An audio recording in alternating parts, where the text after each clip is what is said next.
Hello, everyone, and welcome to the second episode of High Schooler Interviews.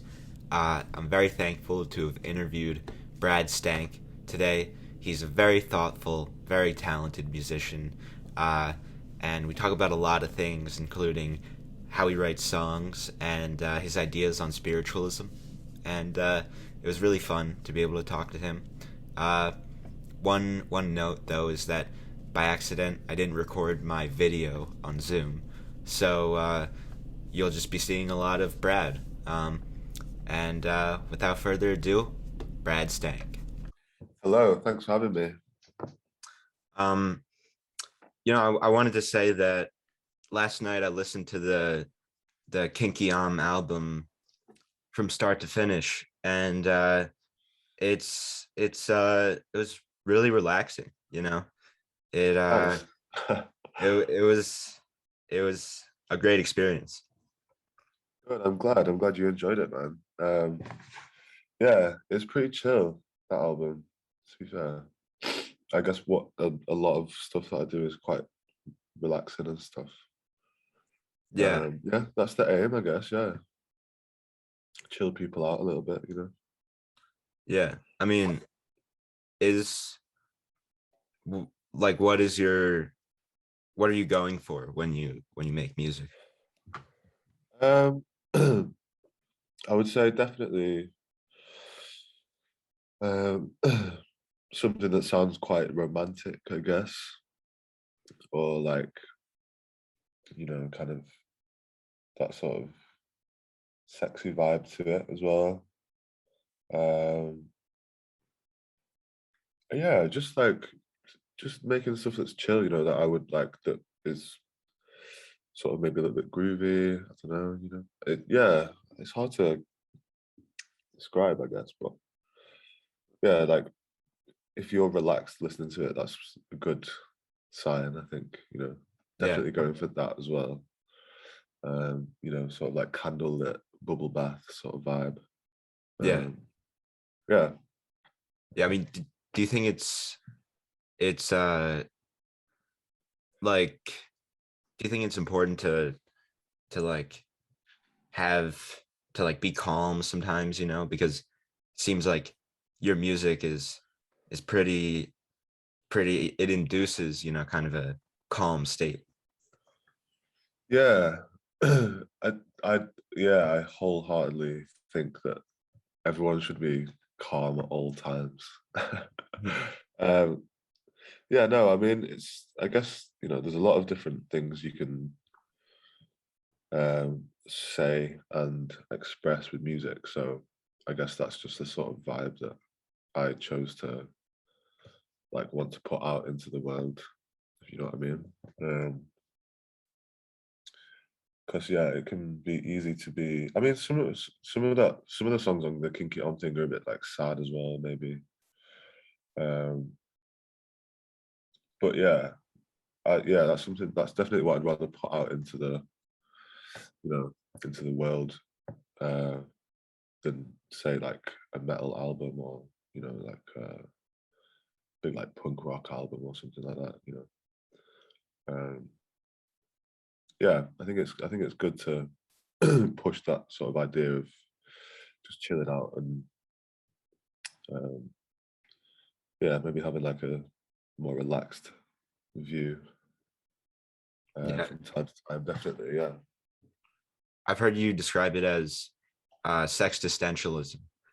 Can you Yeah, explain that term?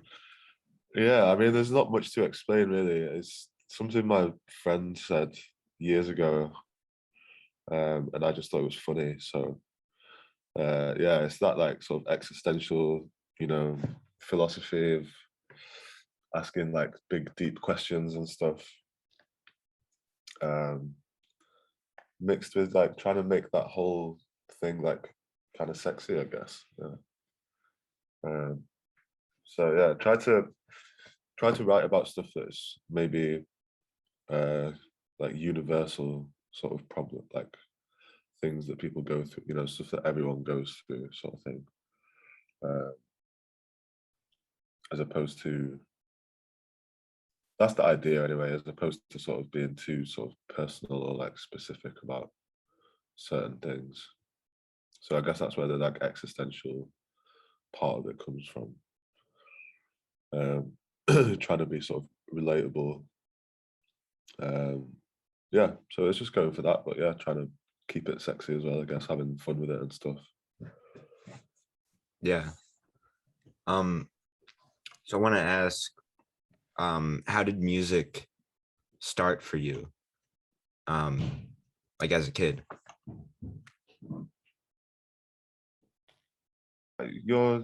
You keep disconnecting, by the way. Sorry, it seems fine now. Yeah. Oh, Sorry. apparently my connection is unstable. Okay. We should be fine, I think. Yeah. So I asked, how did music start for you as a kid? A kid. There was always like guitars in the house. My dad had guitars and stuff, so I would sort of pick them up, but he was right-handed, I was left-handed, so I couldn't actually play them. And then yeah, I remember when I was like 10, maybe 9 or 10, I remember watching School of Rock, and that made me want to play the drums. So then I started taking drum lessons. And yeah, and then my brother was taking guitar lessons, but he dropped out, and I sort of like took over his guitar lessons at the time. So yeah, I just started having like lessons off these guys in my hometown, and then like started a band when I was like I don't know, like 14 or something, 15.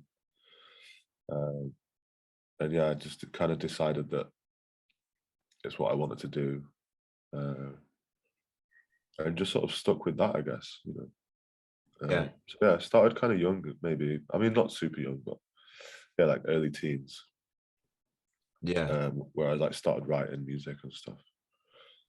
Is that Was that like a um an uncommon thing where you grew up?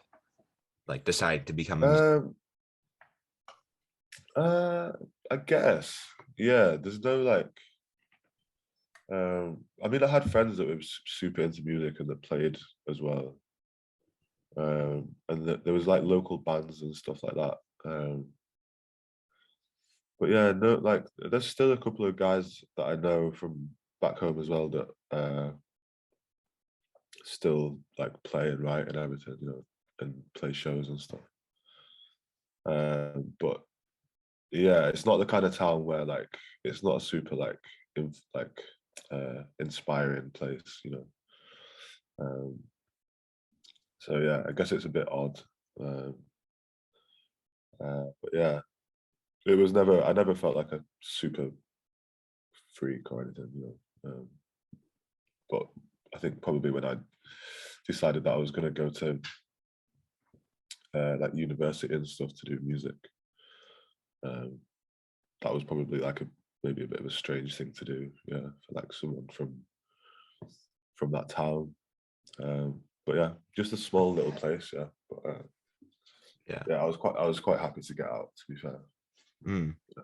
What do you think it was about like songwriting and making music that made you think that you wanted to do this? You know? I don't know. I guess I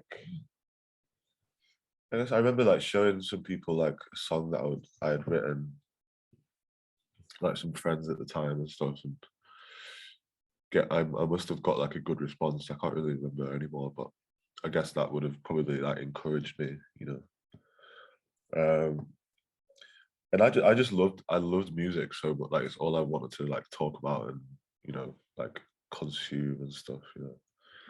And obviously YouTube, like we just spent hours like watching um, like live like videos and like interviews of like people that I liked and stuff. And I don't know, I was just obsessed with it. So I think, yeah, even if no one liked it, I probably would have done it anyway.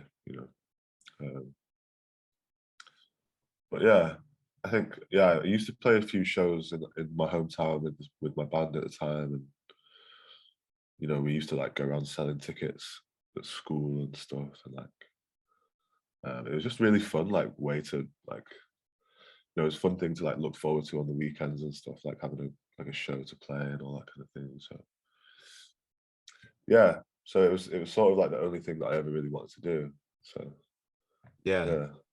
I've heard you. I want to know about who your like musical influences were, Mm. and I've heard you talk about Joni Mitchell and Jonathan Richman. I don't know if Yeah, yeah. I mean, they're two huge ones.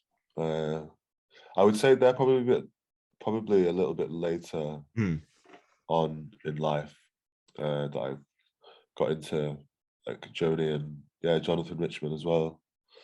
Um, and yeah, I guess like musically, they've not been the biggest. Like I'm not really taken much from their sound, but yeah, just like yeah, obviously Joni's like a genius, and the way Jonathan Richman sort of like presents himself is just super like carefree and like naive, and yeah, he's just a sick guy. yeah, Um, but yeah, like growing up, it was definitely like all like Nirvana and Pixies and like all that sort of grunge stuff, and then like The Cure as well. My mum was into a lot of like the 80s sort of like indie bands and stuff, like Radiohead and a lot of that kind of stuff.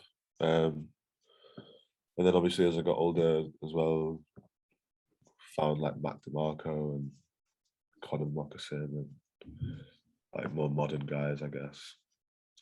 There's a band, Bombay Bicycle Club, that I loved when I was like 16, 17. I don't know if you know.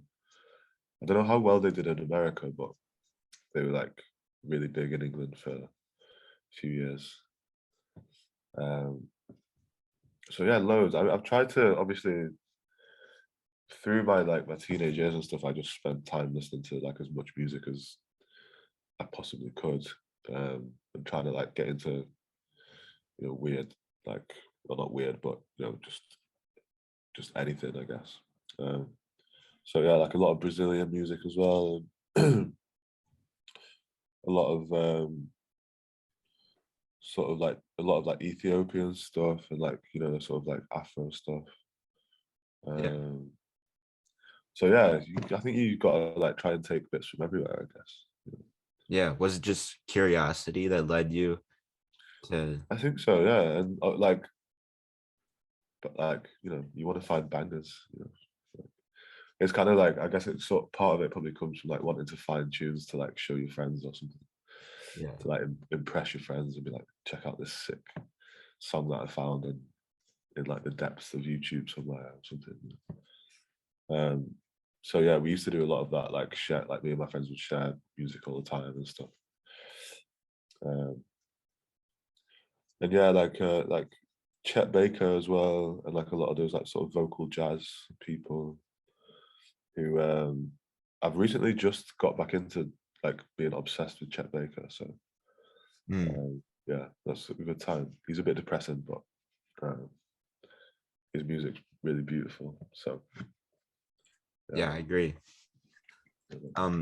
So then you decided to study music in college. Um, what was that like? Um, it was fine. It was definitely the best part about it for me was definitely just being able to move away from home and meet like more like-minded people. People who obviously sort of cared about music as much as I did at the time. Um, so yeah, it was great, and obviously sort of learning to live alone and stuff away from parents and all that kind of thing. Um, yeah, for all that kind of thing, it was really good. But the actual like course, like the I don't know what you would call it in America, whether you say course as well, but Yeah, yeah, like the classes and stuff, and like the way it was graded and all that kind of thing was like I kind of like lost interest in it quite quickly. Um, so yeah, I used to skip class quite a lot and like just stay at home and literally just on YouTube, like watching stuff on there and like listening to music and stuff, you know. So yeah, it was a bit weird. I got like the lowest grade you can possibly get without failing. So yeah, that kind of shows how much I put into the actual like academic side of it, I guess. But yeah, I met like all my friends now are people that I met, obviously. Like my best friends now are people that I met when I moved to Liverpool and stuff. So yeah, definitely it was a good thing, you know. Yeah. I mean, what kind of academic things were they, trying to do? And like, was it was still like based around music, right? Oh yeah, yeah. No, it was definitely, it wasn't like I mean, in terms of what you can study at college, like it's one of the least academic subjects, like for sure. Mm. um but there was just stuff where like they would sort of make us, they tried to teach us how to like be your own manager and stuff like that, you Mm. know. Which I don't know, I guess I kind of like disagreed with a little bit, because I felt like as artists, you know, you should be able to just focus on the art and like I mean in this day and age, like a lot of people are sort of doing it on their own as well, but I think like most people just have a manager, you know, like so I don't know, it just felt like we were sort of learning like loads of unnecessary stuff, sort of thing, you know. Some of it was fine. Like I had they had like one-on-one guitar lessons there. And I remember the first lesson I had um, with this guy. He told me that my technique was terrible, and that would I have to like relearn how to play the guitar and stuff. Mm. And I was like, oh man, fuck you. And I was like, never went back to the class and stuff, you know. Yeah, I guess I just didn't want to. When you try and like critique music too much, because there was a lot of that as well, you know, where you like Yeah. in the songwriting class where you'd have to critique each other's songs and stuff. And it was just a bit like, I don't know. It's just it kind of it sucked the joy out of actually just making music like in a band or something. You know, like it's not really what it's supposed to like be about, I guess. Um, so yeah, I kind of regret like studying music in a way. Um, but at the time, it was all that I wanted to do. So yeah, but yeah, if you like love music, I would maybe say, unless you want to be like some mad jazz player or something, then obviously study music. But if you're more in it for like the fun and like enjoying it, maybe study something else. It can make it quite like, you know, it sort of changes the way that you look at music and stuff when you're being told to like critique everything that you hear and all this kind of stuff. And, Yeah. yeah, so it's a weird one. It's weird. What do you think you would have studied if not music? I don't know. If I could do it now, I would just do like philosophy or maybe like religious sort of studies or something. Mm. Um, maybe even like history. I don't know, you know, like something sort of heavy and like old, you know, that you can like sort of sink your teeth into a little bit.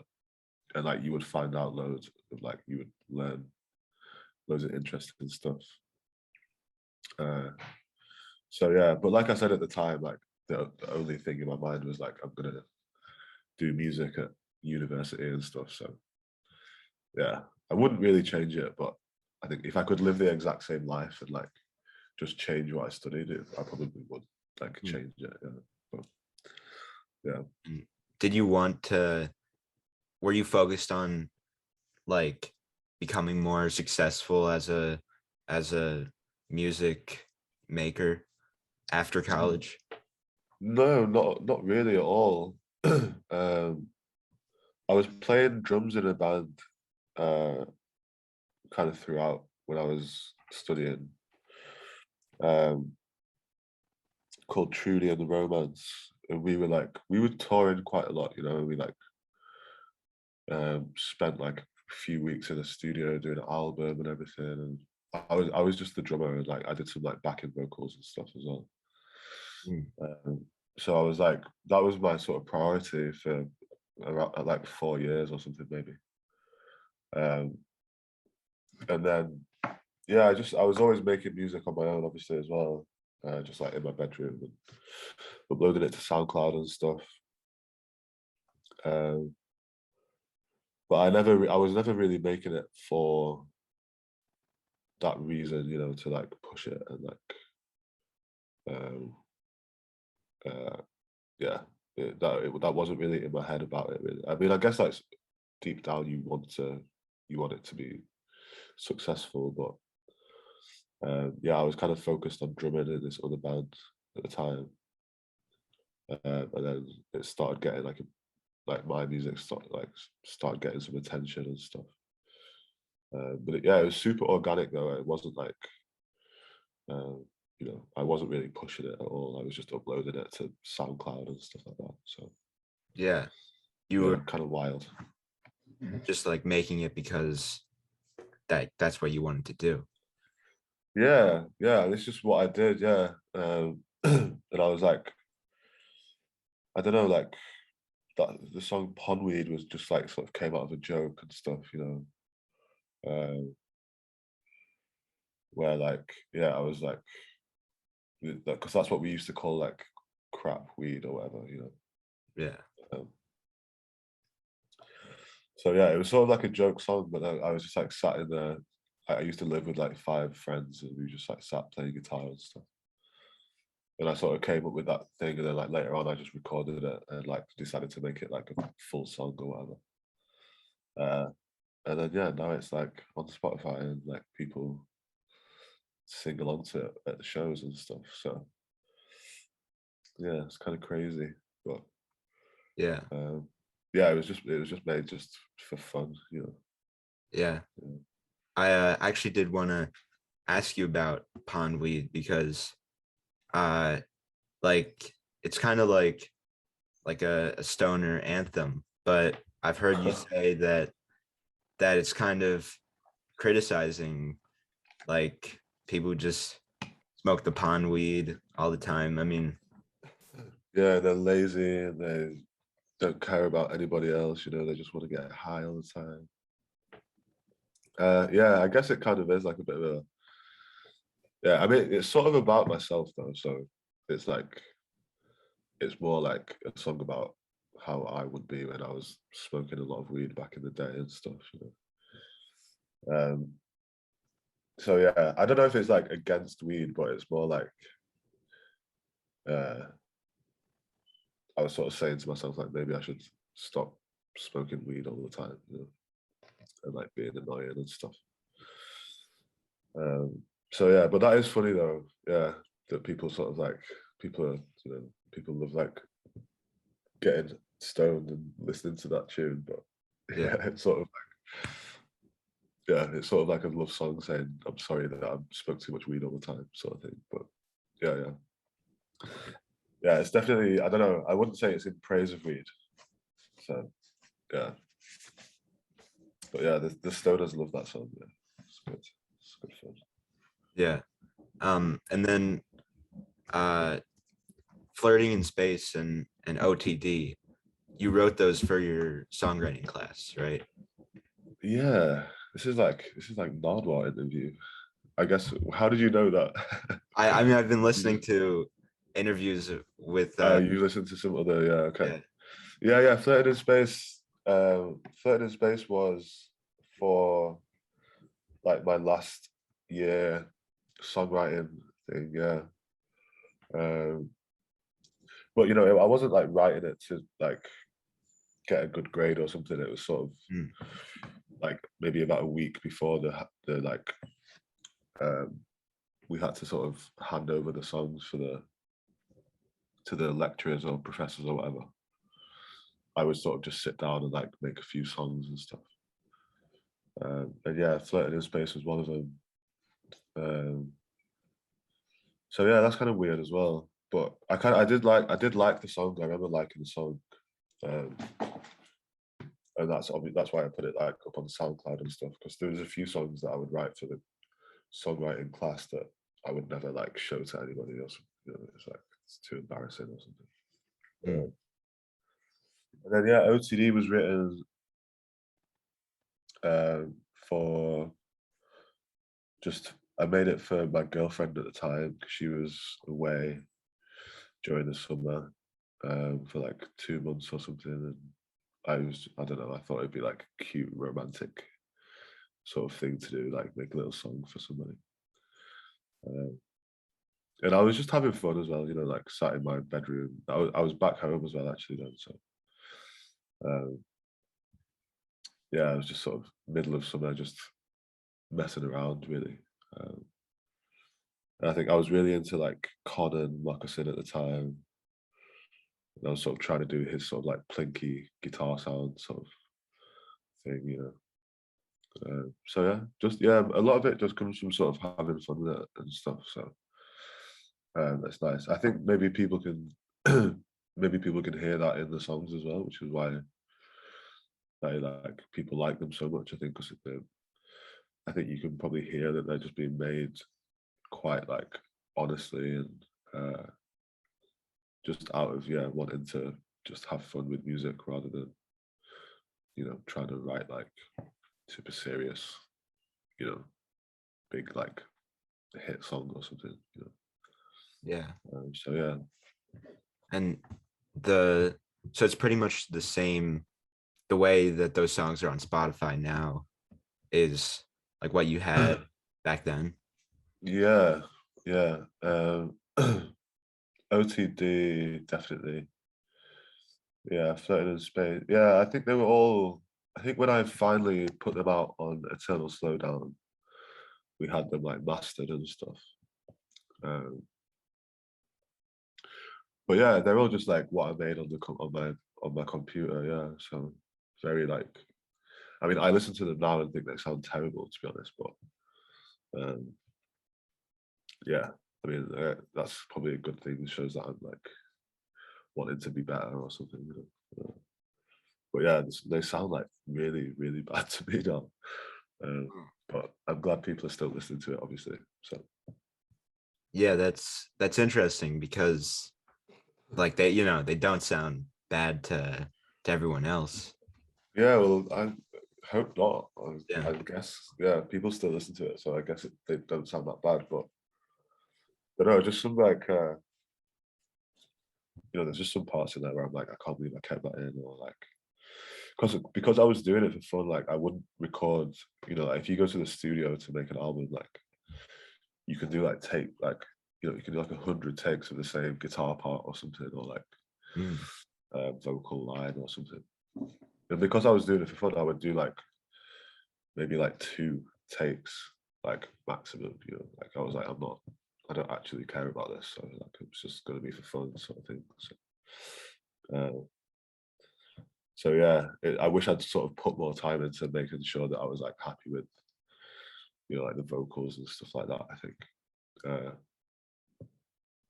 because yeah, I wasn't really thinking. I didn't know that it would have like so many plays on Spotify and stuff, obviously. So yeah, it's kind of weird.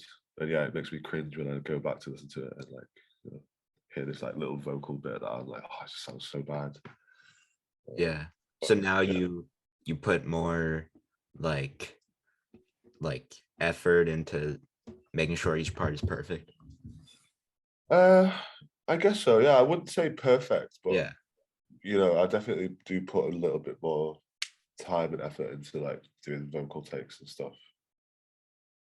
Um, just because, yeah, I wouldn't want to go back, and like listen to something in 5 years and be like, oh, I wish I'd just done that one more time or something. Which is what like it's just an annoying feeling because you could have maybe done better, sort of thing. But yeah, I mean, at the end of the day, if people like it, then that doesn't really matter, I guess. But yeah, it's just like sort of something that sort of like niggles you a little bit. You know what I mean? It's like, oh, like I really wish that I just changed that at the moment. But yeah, it's fine. It's fine. Yeah. What's your like day-to-day life like with I mean just in general? Um, Pretty boring to be honest. Sorry, I've got like a bit of a cold. Um, Yeah, no worries. what is my day-to-day life like? Normally, I get up, have coffee, talk to my grandma on the phone nearly every day, um, and then I'll like maybe read, maybe play some chess. I sort of just chill at home. Yeah, I'd like play guitar, maybe emails and stuff. Um, sorting shows or like rehearsals and stuff. Um, and yeah, that's kind of it. Mainly just play, like if I'm at home, I'll just be playing guitar or playing chess online, um, or maybe like reading a little bit and stuff. Um, but I see my friends quite a lot as well. We'll go like we'll go out, or I'll go around, like we'll chill at each other's houses and stuff. And, um, yeah, so I try and see a lot of my friends because I live on my own, so I try and like get out of the house as much as I can. Um, so yeah, just chilling, man, really, and then Yeah.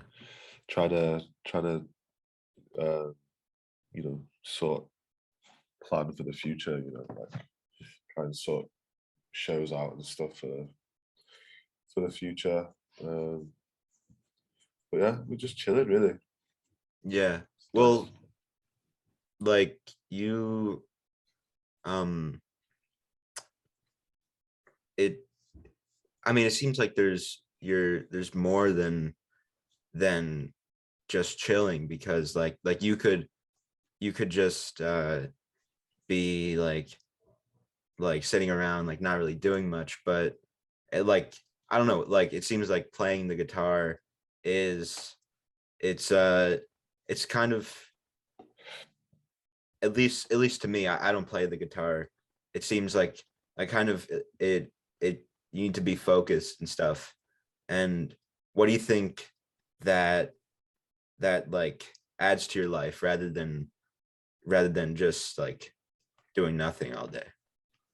Yeah, I mean, playing guitar definitely is like, you're being creative, maybe, or like at least learning something new. I try to like, I'll try and like learn new songs as much as possible. Uh, I was learning, Adrian Lenker. No. She's like the singer in Big Thief, but she's like an amazing guitar player. So I've been trying to learn like a few of her songs. Um, yeah, so you definitely feel like you're not just like doing nothing. It's not like playing the guitar isn't the same as like playing PlayStation for like 6 hours. Yeah. Um, but yeah, like when I'm playing guitar, I'm usually like I'll pick it up and put it down like every like 10 minutes or something. It's like I get quite distracted as well. Um, but yeah, try. I have it next to me like all the time, so I just like when I feel like it, I just pick it up and yeah, either try and write something, or yeah, just like try and learn songs that so if I've been like obsessed with a song in the past like few days, I'll try and like learn it on guitar or something. Um, so yeah, it's kind of productive, but you also feel like you're just chilling as well. Mm. Yeah, Yeah. it's good. Yeah, like that's kind of the that's I feel like most people who like their jobs describe it that way, that it's like productive, but also you're not like you're doing something that you like.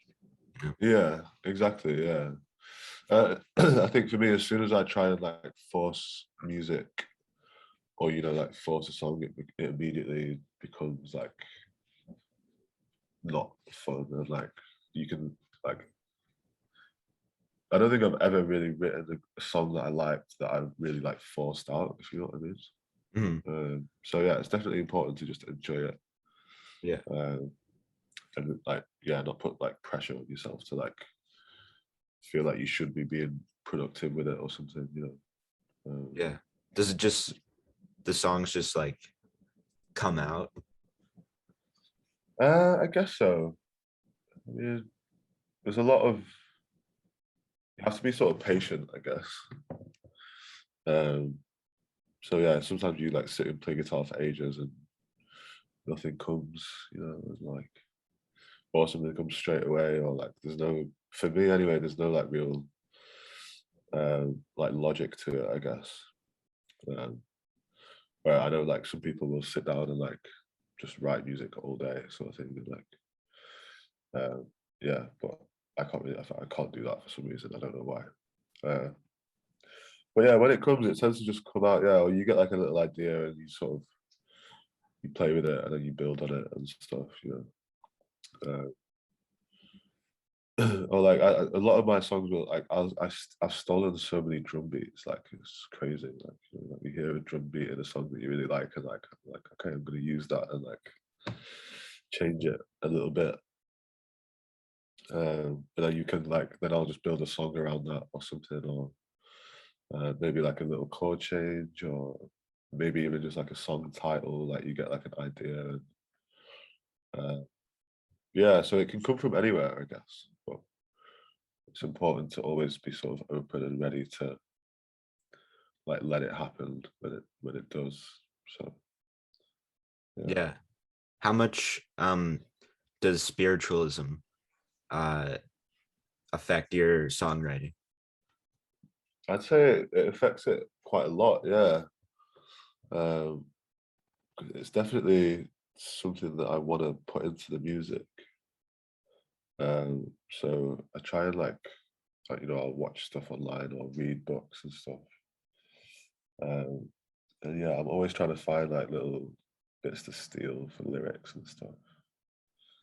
Um, like that song "Ultra Sensual Bliss" on Kinky is from this book called Autobiography of a Yogi, which is like a book about Hinduism. Um, yeah, there's loads. Like I've stolen loads. Um, but it's mainly like spiritual, like little lines in books and stuff like that. I mean, I don't know, like maybe steal it isn't the right word, but trying to like take something and like reshape, like repurpose it or something. But Mm, I like doing that kind of thing where it's like with the ultra sensual bliss, where it sort of sounds like it's meant to be like a sexy song title, but it's actually from this like book about like ancient Hinduism or whatever. yeah. Do you think Um, they're more connected than we think? Like people think of ancient Hinduism as kind of, you know, not sexy, but that yeah, is. it's a strange one. Yeah, I think um, I don't know. I don't know if it's sexy, but yeah, it's obviously quite a weird thing with like religion and like sex is that they're not really Mm, um, well connected. Although like Hinduism may be one of the more open ones. I don't know. I don't actually. I'm not like an authority on this either. But, yeah, I feel like it's nice to be able to join those two things and maybe talk about like sex as like a religious way, and like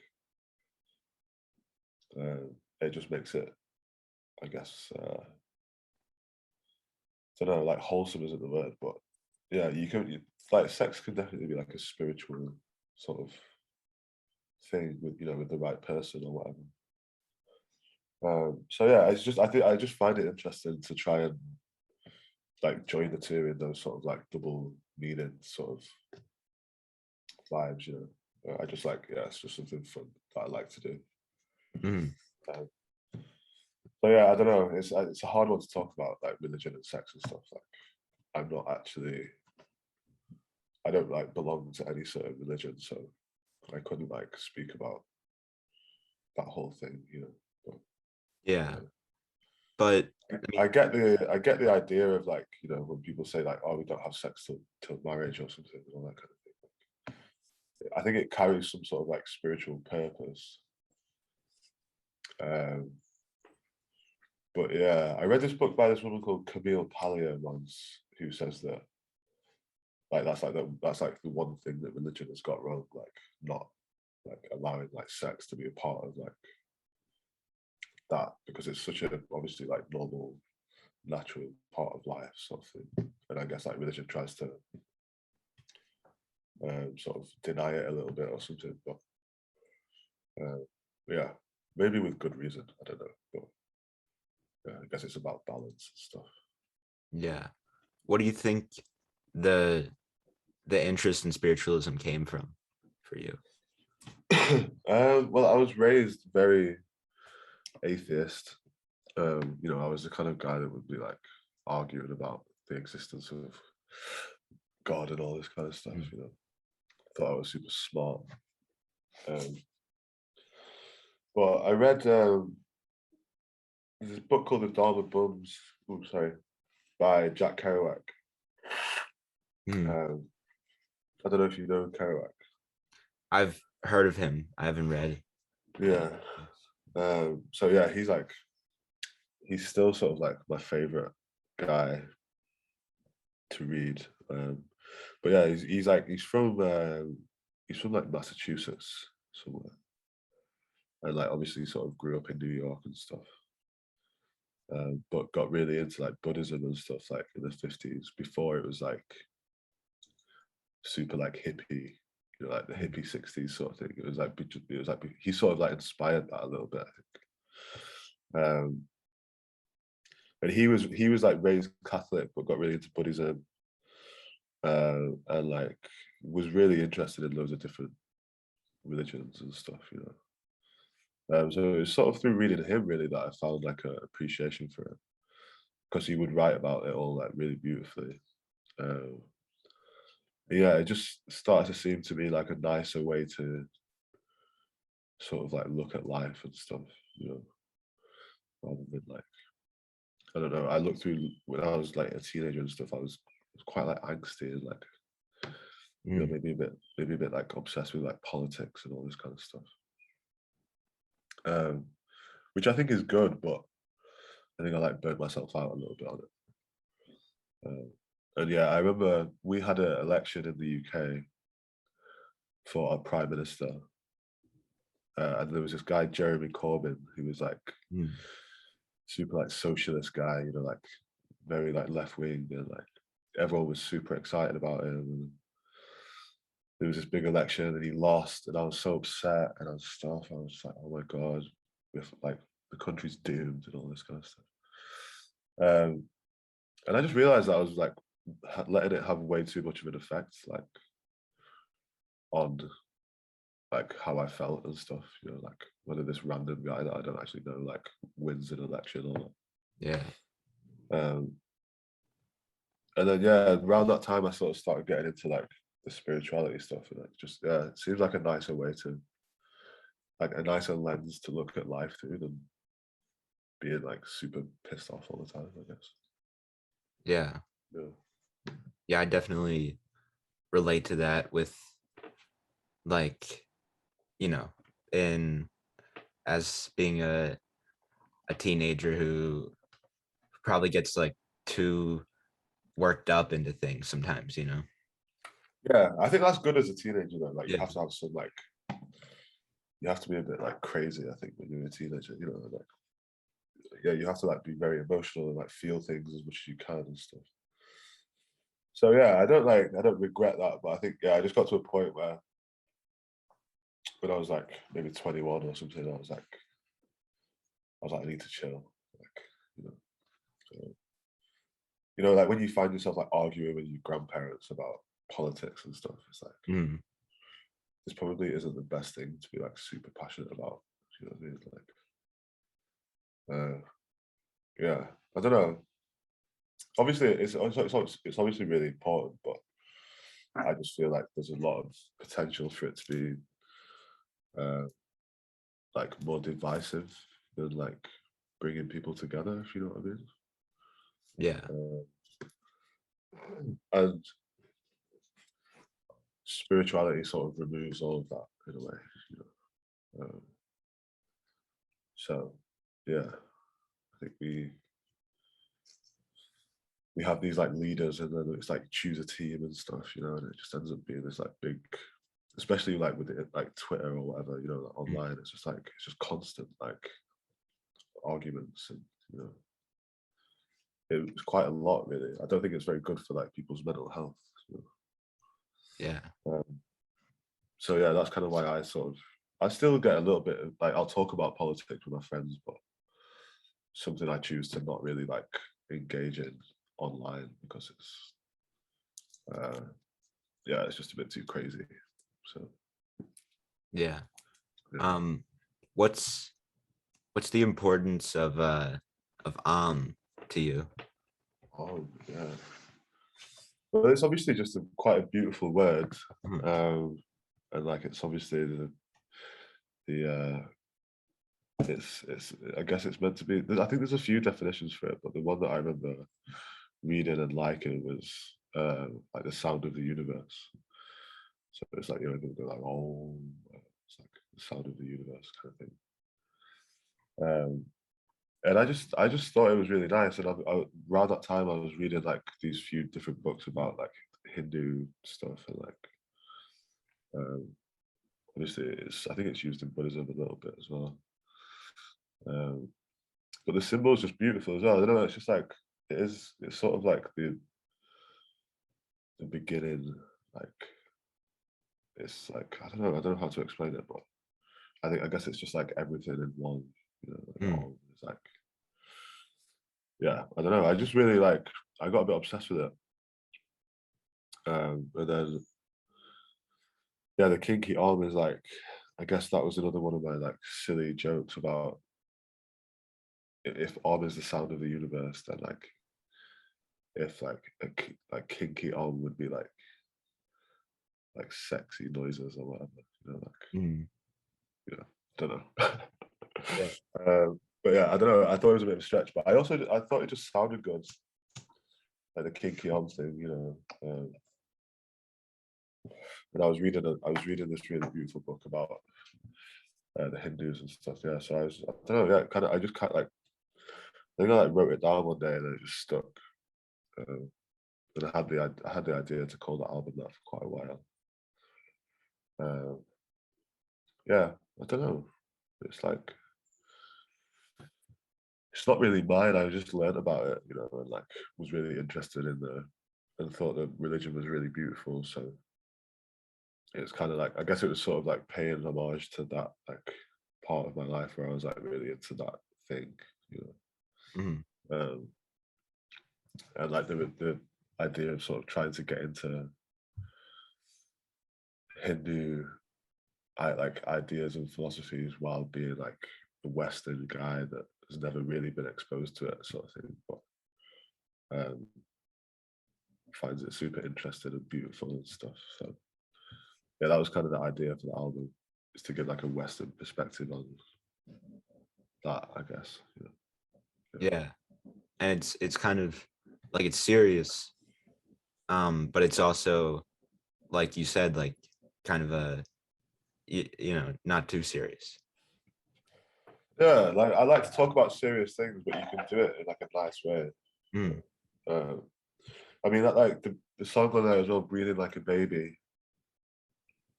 um, is actually a Jack Kerouac line as well, and he basically wrote his own version of like the story of the Buddha. Um, so I don't know if you know it, but he was like Buddha was like a prince and stuff, and Mm. ends up leaving the castle and then like becomes enlightened and stuff, like his whole story. But Kerouac like wrote a story of it, and he uses breathing like a baby as like a way to describe like meditating. You know, like sitting there and breathing really like peacefully and stuff. Yeah.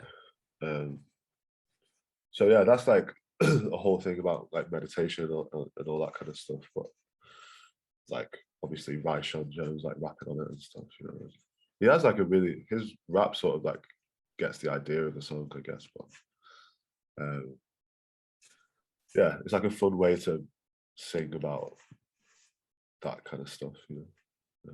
Yeah, Mhm. it's good. Yeah. Um, I wanted to ask how like rap is a part of your, you have, you feature, rappers on your songs. Um, Yeah, and I just listened to the song Lime Street to Houston, and yeah, that I thought it was really cool yeah. how it mixed a lot of different things. Yeah, yeah. I mean, I I grew up like the first music that I loved was like rap music, you know, like Eminem and 50 Cent and stuff. Um, so that yeah, before I became like a sort of like indie kid or whatever, you know, I was just listened to rap music all the time. Um, and then I guess I like there's so much good like noughties rap, like early early 2000s like R&B and like you know all that sort of sound is I absolutely love it. I've just yeah always been really into rap music. And obviously like found like Mad Villain, you know, like MF Doom and stuff when I was like 18 and like that's just a whole other world. So yeah, I've always loved it. Um, and so yeah, I've tried to like incorporate like rappers that I like into like the music and stuff as well. So it's really fun as well. Like if you some songs you just know like this I don't know, some songs just fit raps more than they fit like singing or something. Mm. So it's nice when you get that opportunity to like ask someone to like put some raps on a song and stuff. Yeah, it's like a really nice. I really enjoy it. Um, so yeah, I'm gonna try and do more of that. I think. Yeah. Have you ever thought of rapping on a song? No, no way. No, I can't rap, man. Yeah. I can't rap. I actually there's a few like you know Earl Sweatshirt. Yeah. Yeah, so his album, some rap songs, is like I probably know more words to that album. Like I can probably sing along or like rap along to that album more than like any other album that I know. It's bad. But, Mm. yeah, I just wouldn't ever do it. It'd be too lame, I think. Mm. But there's so many people that put like, you know, it's their craft and it's their art and it's what they do. So I'd rather get someone that's actually good at rapping to rap on the songs, I think, uh, than to try it myself. So yeah, don't think it's gonna happen. Yeah. Um, and and so I wanted to ask about Liverpool. Um, Uh, what's the city like? And do you ever feel pressure to move to London?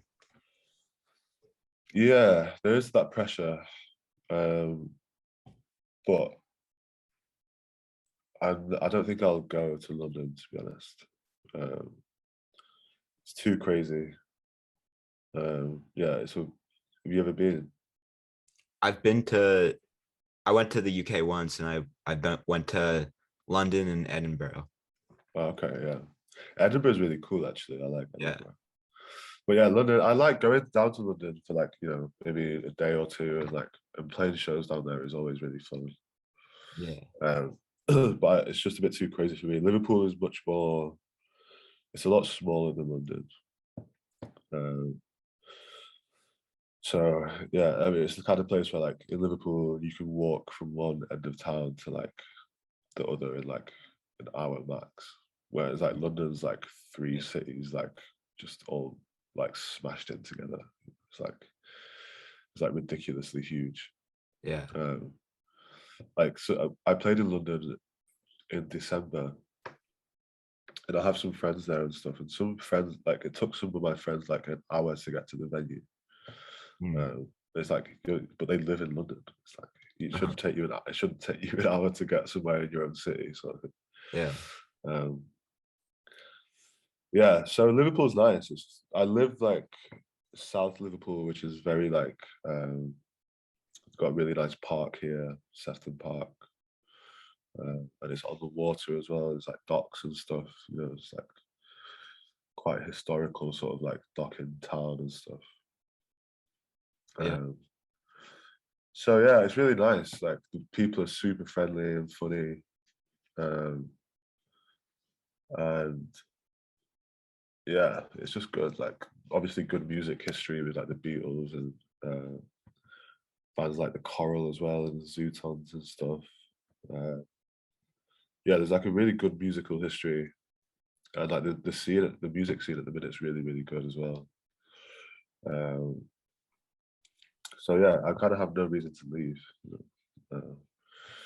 Have lots of good friends here.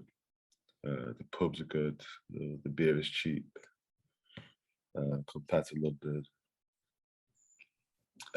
So yeah, it's really good. I love it. I can't really see myself moving away anytime soon. So yeah, it's a good place. Yeah. Good, Things starting to good open vibes. back up. Yeah, yeah. They opened sort of around like May or June. I think it was June maybe last year. And then since then it's been like, you know, like masks inside and stuff and uh all that kind of thing. But I think we've actually just like dropped all that as well. So I think it's like no restrictions anymore here, which is nice to be honest. Like it's um, you can tell that the mood over here is like shifted on it. You know, like um, I don't think everyone thought we were gonna like lock down for like January and stuff, but it never happened. So um, yeah, I think everyone's feeling a lot more comfortable. You know, being out and going to restaurants and stuff like that. Like it seems quite chill now, Yeah. which is good. It's nice. So Yeah. yeah. What about where you are? Where are you again? In Philadelphia. Oh And yeah. So how is it there? yeah, I mean, it's things are pretty much, open. Um, although like when you look at the news, like the seems like case rates are high. Um, but yeah, I mean, I kind of feel like we've reached a point where we're just gonna have to live with it to some extent. Yeah, definitely, definitely. I mean, I think if you look like in the real world, like I don't know, when I go out, um, say I go in the park or like to a restaurant or like a bar or something, you know, it doesn't seem like anyone's super terrified anymore and stuff. You know, it's like so. Yeah, I think that's another. Yeah, I think yeah, it seems okay, like, but yeah, we're definitely just gonna have to live with it and stuff. So I'm glad that our English government has sort of taken that like idea as well. You know, Mm, although I mean I hate them, but yeah, at least they're like not trying to keep us from seeing our friends and family anymore and stuff as well. So yeah. yeah, hopefully it stays that way. Mm. And then my last question is just to bring things full circle. Um, as a 17-year-old, what what advice would you give to like your 17-year-old self? Ooh, um, what was I doing when I was 17? I was getting high. Oh man, I don't know. It's hard. Maybe I would probably say practice more on guitar. Mm, Um, lift some weights. Stop eating McDonald's. Stop smoking weed every day. I don't know. I'd probably go back and be quite a hard ass on my 17-year-old self, to be honest. yeah. I don't know if that's really advice. I'd just like grab him and like, you know, be like, you need to. Um, but yeah, I would say just, I guess, keep being open, creative, and keep trying to do what you want to do. I guess. Yeah. What is it that you do? Are you in music? I mean, I love listening to music and I play the drums a little bit, but it's not it's not really, you know, like my thing. Yeah, it's not like a big part of your life or anything. Yeah, that's fair. Yeah. But Yeah. I really like writing and movies and stuff. Right. Okay. Well, is that what you want to? Do you want to be like a filmmaker or something? I mean, I really don't know at this point, but Okay, that's fair. I mean, it would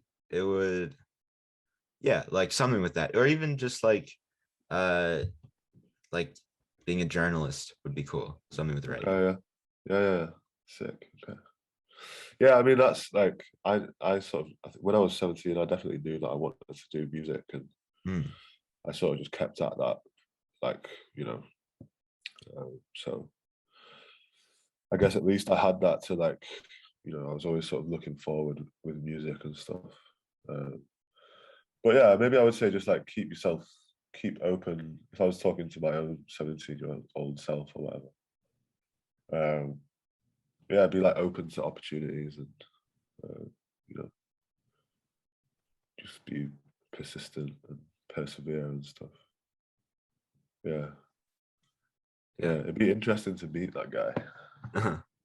Yeah, but yeah, so yeah, I don't know, not really advice, but um, yeah, definitely stop smoking weed and stop eating McDonald's. Yeah. I mean, I think that's good. That's as good advice as any. Yeah. Yeah, yeah. I guess I probably wouldn't have listened though at the time, Hmm. but yeah. Anyway, Yeah. yeah, And it's probably not a huge audience listening to this, but if you want to plug any uh, yes. I'll shows, plug. music. Um, Eternal Slowdown and Kinky Arm on all streaming platforms, and I have a EP coming out on the 23rd of February, where I am attempting to go country. So I'm doing like a little country folk vibe. So yeah, check it out. Maybe it's kind of weird, but yeah, it's nice. So yeah, 23rd of February. That's coming up. I mean, I'll definitely check that out. Sick. Yeah, let me know what you think, man. It'll be good fun.